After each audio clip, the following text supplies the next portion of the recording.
بسم الله الرحمن الرحيم. السلام عليكم ورحمة الله وبركاته. أهلا بكم مع فيديو جديد، مواجهة جديدة في بطولة الرابطة المحترفة الجزائرية، مباراة مولودية الجزائر ووفاق سطيف. تعالوا نتعرف على موعد المباراة والقنوات الناقلة، لكن فضلا ما تنسوش تدعمونا بالاشتراك قناة ولايك وشير للفيديو عشان يوصل لكم كل جديد.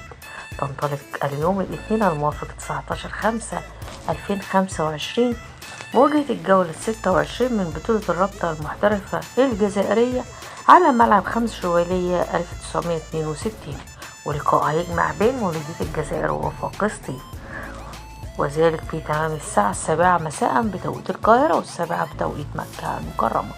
وهيتم نقل المباراة عبر قناة الجزائرية السادسة. مولودية الجزائر يتصدر الجدول برصيد 46 نقطة، أما وفاق سطيف فهو في المركز الخامس برصيد 38 نقطة. نتمنى التوفيق للفريقين. شكرا لكم والسلام عليكم ورحمة الله وبركاته.